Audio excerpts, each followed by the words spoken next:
Pour le philosophe Alain, le bonheur, c'est la saveur même de la vie. Comme la fraise a goût de fraise, ainsi la vie a goût de bonheur.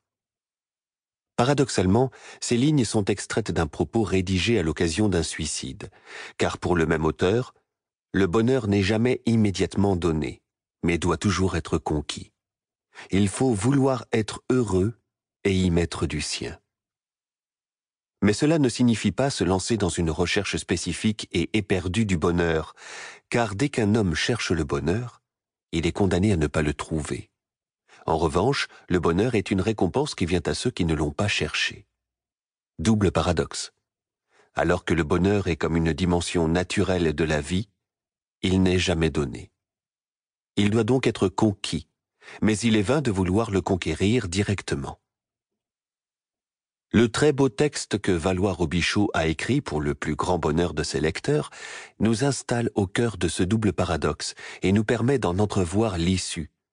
Pour être heureux, comme a si bien su le dire la cuisinière de restaurant citée dans le paragraphe, sur les écrivains et le bonheur, il faut agir librement, ce qui est vivre. Saveur même de la vie, le bonheur vient, par surcroît, pour couronner l'action libre de celui qui choisit de vivre et de vivre debout plutôt que de subir. Agir au lieu d'attendre. Profonde sagesse de la cuisinière, si tu ne fais rien, il ne se passe rien. Mais le bonheur est bien promis à chacun d'entre nous, pour peu que nous sachions cueillir les petits bonheurs qui se présentent au quotidien. En parcourant ces pages, on se prend à penser que leur auteur est proprement quelqu'un à qui Dieu a fait des clins d'œil, comme il le dit dans son chapitre 5. Sans être pesante, une haute spiritualité donne en effet du souffle à tout le texte. Plus qu'une sagesse, l'auteur nous livre une méditation sur la condition et la vocation de l'homme. Il répond finalement à une question posée par le poète Aragon dans son roman inachevé.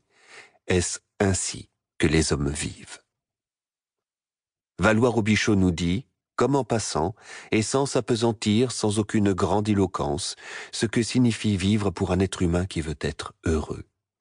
Il a défini très clairement la méthode qu'il suit.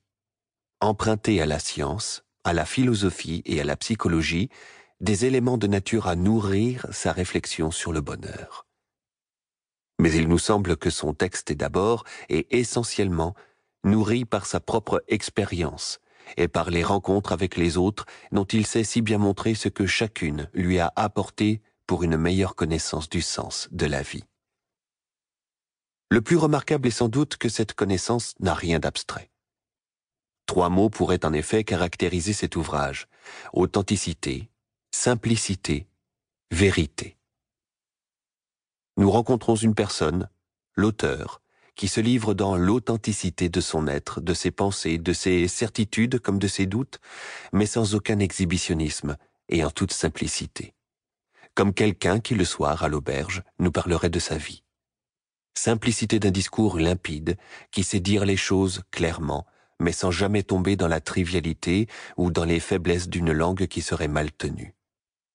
Vérité, enfin, d'une analyse où s'exprime quelque chose de la parole de Dieu, mais sans jamais imposer un dogme ou une conviction religieuse réductrice. Merci, Valois, pour ce texte qui, finalement, respire le bonheur. Charles Hadji, agrégé de philosophie, professeur émérite de l'Université Pierre Mendès France, Grenoble 2.